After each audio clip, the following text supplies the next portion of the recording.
Thanksgiving is right around the corner, and with that comes thoughts of Thanksgiving dinner, where we sit down with family and friends and enjoy a wonderful meal together. In this video, we are going to dive into the science of that dinner and how to make it not only healthy but nourishing for you and those that you love that you're enjoying it with. Where do we start with talking about Thanksgiving dinner? Really, that comes to what you're probably doing right now in planning your meal. There's a lot of things to think about. Who's bringing the mashed potatoes? Who's making the pies? Who's cooking the turkey? Things like that. There's a lot of things that we can think about when we're planning the meal. And I hope the things that we talk about in this presentation will give you some thoughts about planning the meal. And, as we get going, I want to reference a video that I've already recorded called The Science of Eating. In it, I dive into a lot of the things about what happens with food inside our bodies when we eat. There's a lot of really good things to think about. I'm not going to dive into those now, but I'll touch on a few of them throughout this presentation. But I'm going to point you to that video, which I'll link in the description below.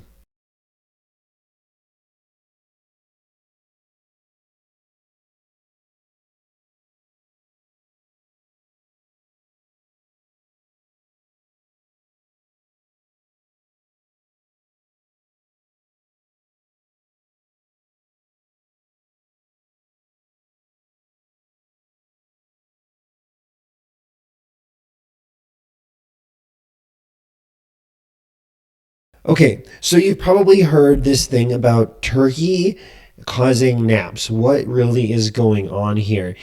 And there's this thinking, this maybe a folk tale of sorts, common myth, urban legend, whatever you call it, that when you eat turkey, it has tryptophan in it, and tryptophan is what ultimately makes you sleepy.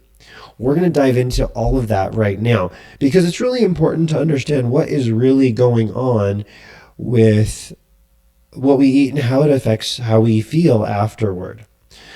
So there are many amino acids. Amino acids are the building blocks of protein. Proteins are the machines and structures that make our body work.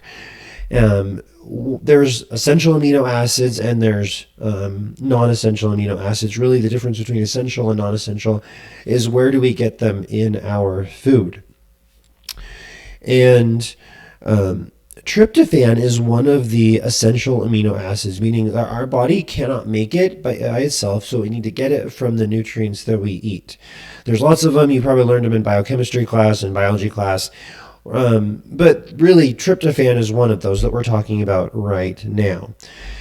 This diagram shows how tryptophan is metabolized in our body. We have the tryptophan molecule or amino acid, and I'm really going to focus on that middle column, call it the section B. There's other things that tryptophan does. I'm really going to focus on the middle part. Tryptophan is converted into a molecule called 5-HTP, which then is converted into serotonin. Serotonin is a neurotransmitter. It helps us feel good. And serotonin is also then converted into melatonin. Melatonin is a hormone in our body that helps with the sleep-wake cycle regulation.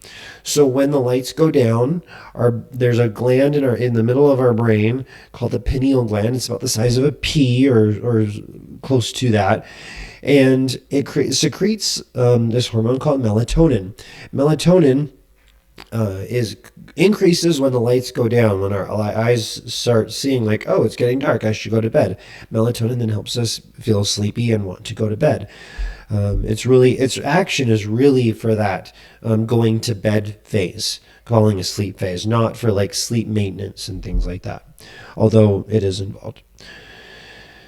Now, there's a lot of foods that have tryptophan in it. I like this diagram because it shows that everything from potatoes to cod, soybeans, pork, salmon, beef, Parmesan, all these things have tryptophan in it. It's a common amino acid, and turkey has it as well.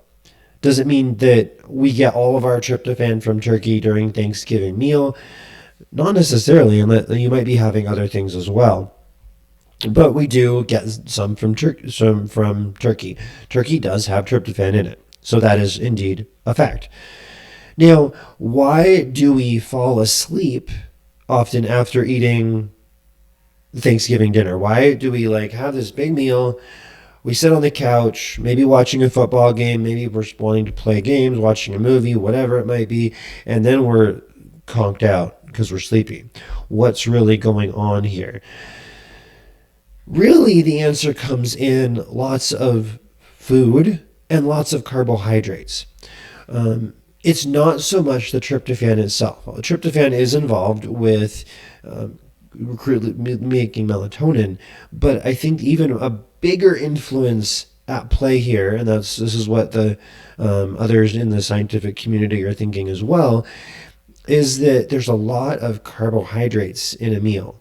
We can look at the pies, we can look at mashed potatoes, we can look at stuffing, gravies, fruits, pies, desserts. There's so many carbohydrates that are in a meal, and that does a few things.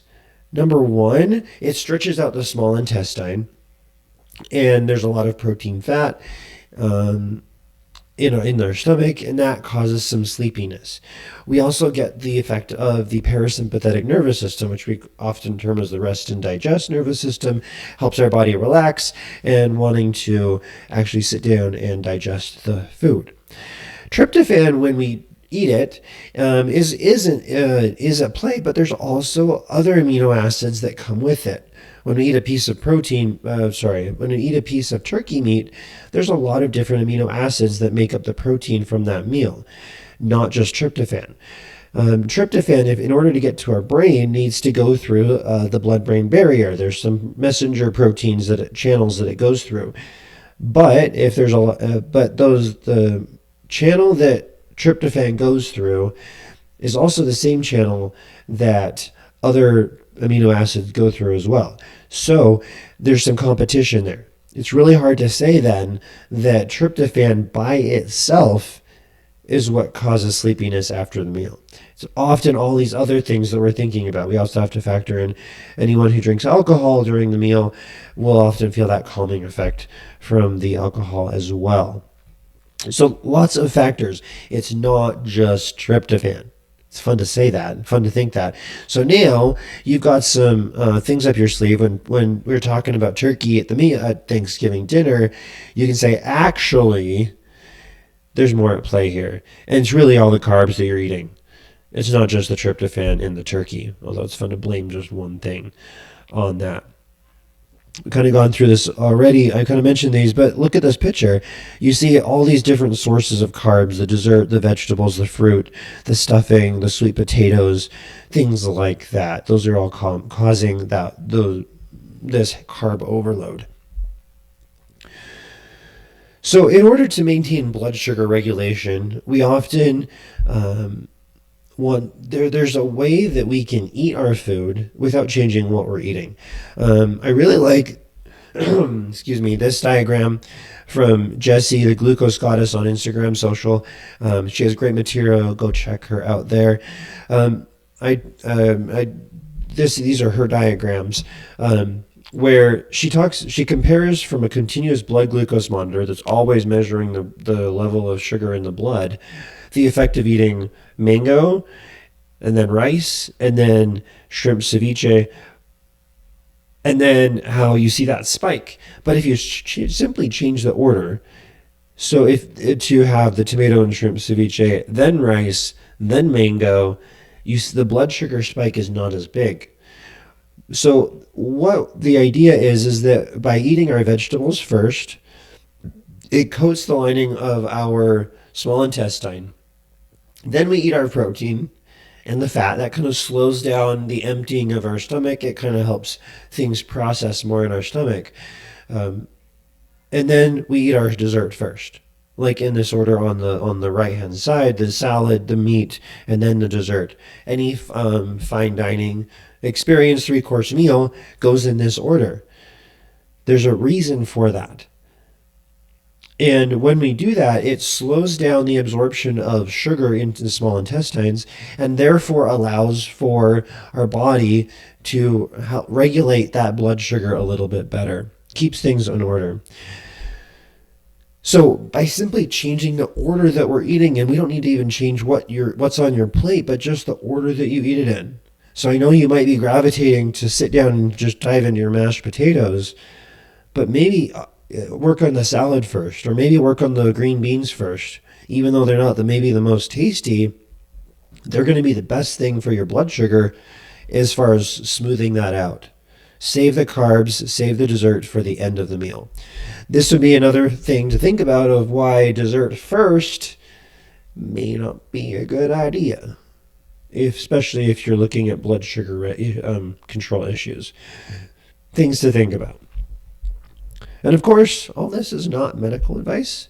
If you want to come see me and to talk about medical advice, I do practice in Idaho and Montana. I'd love to see you and dive into more.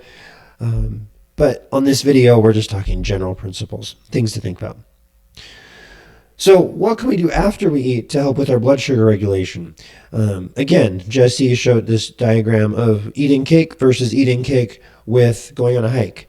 The same thing is true with dancing or moving around, doing chores. By staying active, our body is pumping blood. It's using energy to move muscle. Which requires sugar. And that sugar is going to be pulled from the bloodstream into our muscles, where it can actually be used and do stuff. So we want to make sure that after we sit down, after we are done eating, that we don't just sit and veg if we're wanting to make sure our blood sugar is in control. If you want to veg, that's fine. But knowing the effect that just having this big meal has on our blood sugar, it's some things to think about what we do after we eat can actually really make a big difference. Okay, so diving into some more things on how we can make Thanksgiving even healthier than it is. There's several things. What I'm going to share really just as a highlight of things to get your mind flowing of what can we really be doing to enhance the quality of our meal. When we are going grocery shopping, and this is a principle generally, shop the perimeter of the grocery store.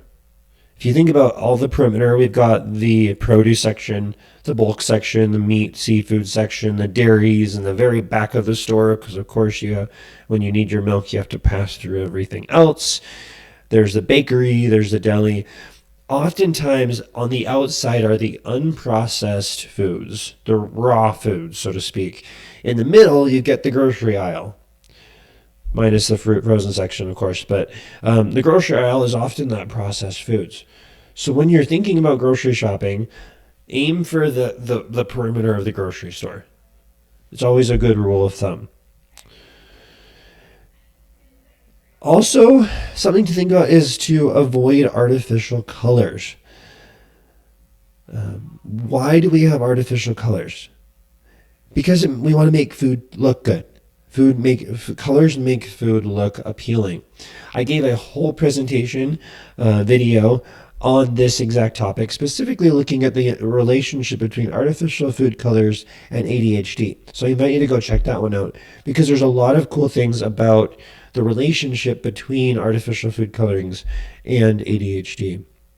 So, but as we're thinking about it, maybe opting against the Jell-O with the red number 40 and yellow number 5 and blue number 6 in it might be a good idea, even though Jell-O is great.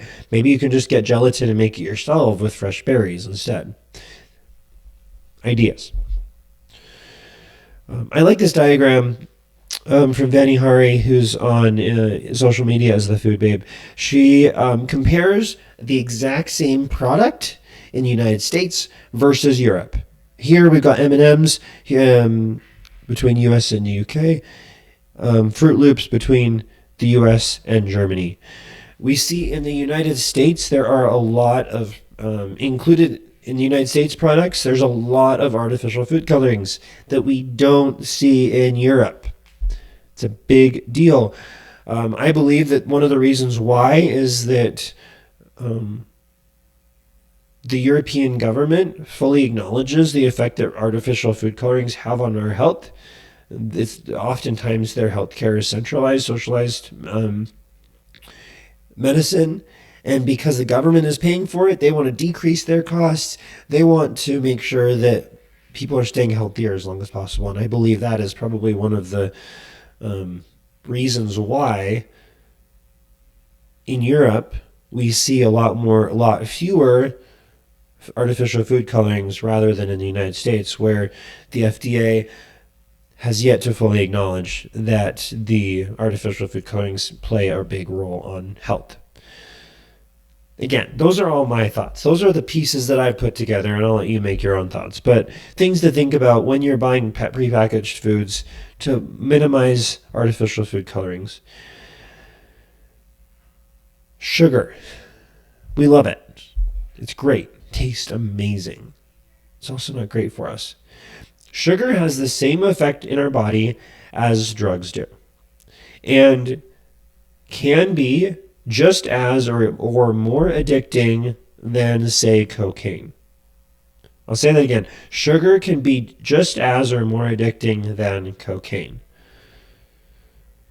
because of the effect that it has on the nucleus accumbens in our brain, which is part of the limbic system, that reward, addiction, fear kind of part of our system, of our body, of our brain. Sugar is great. Our body needs sugar. It needs carbohydrates. It's fuel. However, by consuming large amounts of extra added sugar, I think we do our body a disservice, largely.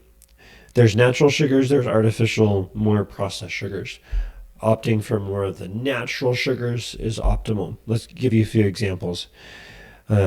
But first, one of the videos I did put on my YouTube channel is called Saying No to Sugar, 10 Easy Ways of Minimizing Sugar Intake in the Home.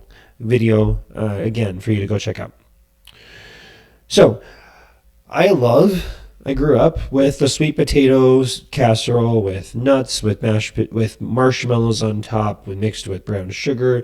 It's like sweet potatoes, sugar, mixed with brown sugar, topped with marshmallows, more sugar, all mixed together in amazingly delightful, buttery goodness of a side dish.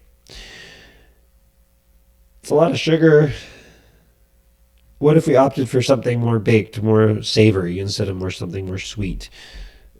Still enjoying the natural sweetness of the sweet potatoes of yams without necessarily exposing our body to not only the sugar, but the artificial colors and products, chemicals in marshmallows. Another example, canned jellied cranberry sauce. Has cranberries in it, but it also has corn syrup. Corn syrup is the most sneaky form of sugar there is, especially high fructose corn syrup, because our body regulates sugar through a series of, maybe think about it like doors. And if you want a further analogy, think about like a bouncer at the door, just to make sure that the right type of sugar is going in. And often those regulating channels, the protein channels that regulate blood sugar, only regulate glucose. Glucose is a sugar, but it's a different molecular structure to fructose. Fructose is often found more in fruits and vegetables. Fructose, fruit, sugar. Now, when fructose goes up to these glucose doors into our brain, into our body, it's turned away because of the bouncer, effectively. It's not allowed to get in because it only regulates glucose. So what does the fructose do? It actually finds a back door and gets in through the other way. And artificially, and it creates a greater effect of sugar without the same regulation that our body has. So avoiding things with high fructose corn syrup in it is always a priority for me. I love homemade cranberry sauce. It's simple. You get a bag of cranberries. You cook them with sugar. I'm not opposed to the sugar. I'm opposed to the high fructose corn syrup. Although keeping in mind everything in balance and moderation. Add some spices, add some citrus to it, orange juice, some other spices. It's amazing. Homemade cranberry sauce. There's several recipes. I'll let you go find some online. But avoiding things with high fructose corn syrup. Things to think about. Often things to think about is sodium intake. Our body needs, the ideal amount of sodium is between 1,500 to 2,300 milligrams of sodium per day. How much does the average American get? Between 3,600 and 4,000 milligrams of salt per day. Thanksgiving doesn't help with this equation. Where do we see a lot of sodium? A lot of sneaky foods. Breads, processed meats, so that's your ham. Soups, if you're using canned soups for your, like a cream of chicken, cream of mushroom soup from a can for your green bean casserole, something like that, it's going to have a ton of sodium in there.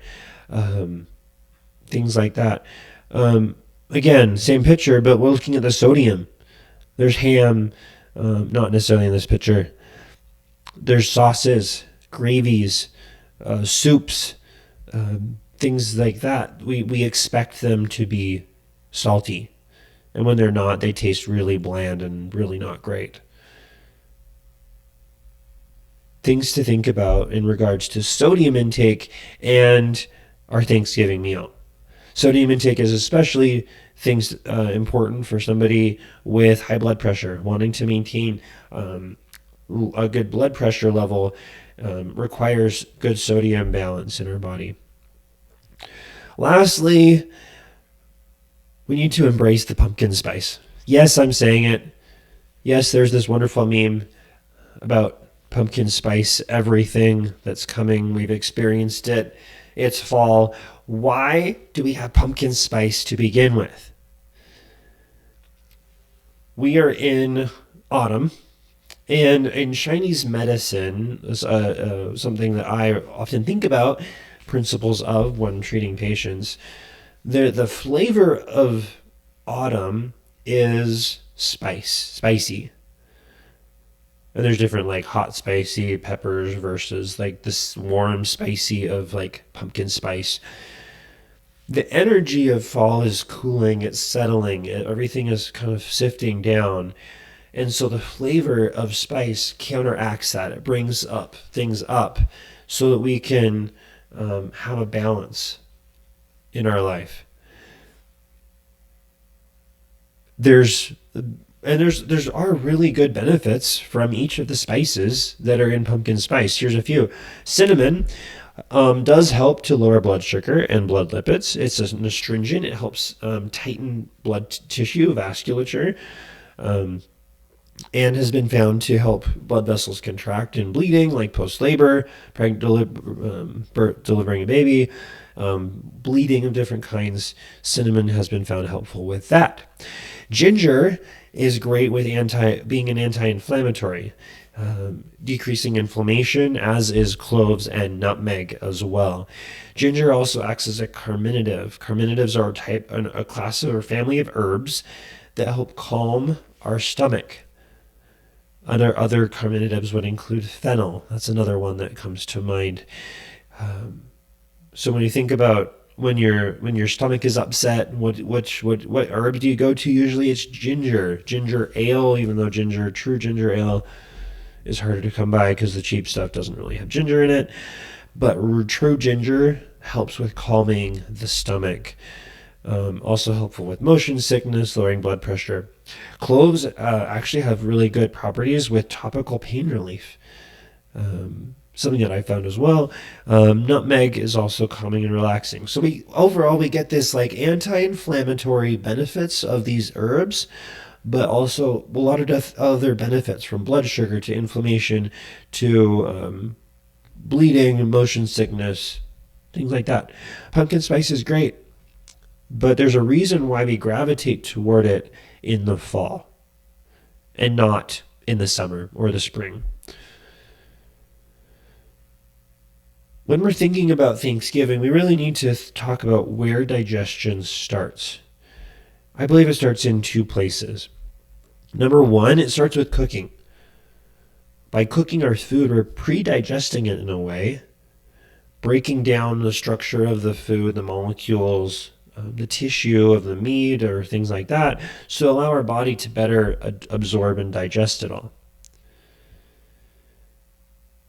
It also starts with our brain. As we've been talking about Thanksgiving meal, you're thinking about all these different foods. You think about a memory of going to grandma's house where there's the smell of fresh rolls are coming out of the oven. There's the smell of turkey, gravies, pies, all of those smells and savory things makes your mouth water. Why? Because our brain is amazing. Our brain is amazing, and it tells our body to prepare for digestion. As I'm talking about it, my mouth is actually watering. As we think about eating food, our body prepares to digest that food. Starts with saliva. We'll get there in a minute. And all of these sights, sounds, the five senses, all affect our body's ability to digest food. Starts with our brain. And everything is involved. Everything from our mouth, through our stomach, small and large intestine, and out the bottom. I like this saying, to drink your solids and chew your liquids. A second ago, I just talked about saliva and how important it is. Saliva is in our mouth, and saliva specifically has a digestive enzyme in it called amylase. Amylase breaks down starches and sugars and things like that. And the process of chewing our food, allows for saliva to get mixed thoroughly with the food that we're eating. So that when we swallow, our food is already on its way to being digested. Now, if we ate a bunch of carbs and we just swallowed it, it goes into our stomach, it's not fully digested, and at least sufficiently. We do have a little bit of pancreatic amylase that helps break things down even further in the small intestine, but not as much. Really needs to start with our mouth. That's why we need to drink our solids. In other words, chew our solids well enough so that by the time we swallow, they are a liquid. And chew our liquids. So when we're drinking juice, when we're drinking a smoothie, we're actually giving our body a chance to mix saliva in with the juice, the liquid that we're consuming. Our body needs that pre-digestion. That digestion process starts in our mouth more than in our stomach. We really need to drink our solids and chew our liquids. Takes longer. Kind of annoying sometimes. I've been working on it myself, but it works. All of this is connected with the idea of mindful eating. Being present with yourself, with your food, with the environment that you're eating in. It involves, mindful eating is related directly to being in charge of how much you eat. Don't overeat. That's what leftovers are for, and that's the second best part of Thanksgiving meal is the leftovers. So if you didn't get it on Thanksgiving, wait and get it the next day for lunch or dinner. It's going to be there. Don't try to get it all in one meal. You're going to be okay. But be present. If your stomach says you're full, then stop eating. As hard as it might be, because there's a ton of really, really good tasting food in front of you. It's an intention. Mindful eating is not a diet. It's not a program. There's no guilt or judgment attached to it. It's just being you and being you with your food. Being the best you that you can be. Dr. Susan Albers is a psychologist who has really taken the lead on mindful eating. She proposed 5 S's of mindful eating. Number 1, sit down. Try not to eat while you're on the go or standing. Slowly chew. We talked about chewing, how important it is. Savor. Imagine if you could really notice the flavor of each bite that you're eating. Simplify. Your body's your brain is gonna go to what's accessible, what's easy. So put fruit on the table. Put a fruit basket on the counter, not a cookie jar. And smile. Make eating an enjoyable process for you. That's what Thanksgiving, I think, is really all about, is that enjoyment of food with family and friends. Triple F. Food with family and friends. And enjoy it, because that's what it's really all about. So, homework, if you choose to accept it, try this during Thanksgiving or before then, so you can get warmed up for when you are eating Thanksgiving dinner. Be present. Close your eyes. Take a deep breath. Relax. Look at your food. Smell it. Touch it. Smell it. Maybe crinkle it in your ear. Your body is using all of its senses to eat. Put your food in your mouth slowly, but don't chew. Let it sit on your tongue. There's my brother. Is really involved. One of my brothers is really involved with. Really loves chocolate. And at a family reunion, he brought some bars of really nice chocolate, and he broke some up in little pieces for us to try. And I was just like, when reached out, because we were kind of in a rush. I want to try one, but he's like, wait, you got to sit down and enjoy it. You got to let it sit on your mouth, sit on your tongue. Sense the flavors, sense the texture. Think about this as as if everything you eat is really fine chocolate that you just don't want to throw into your mouth. You want to enjoy it. Chew slowly, swallow, appreciate the food going down. Be mindful, connecting your brain with your digestion, with the experience in front of you. That's what mindful eating is. Thanksgiving can be ever more mindful as we talk about family. We already mentioned this before. Where we eat, we've talked about this, makes a difference.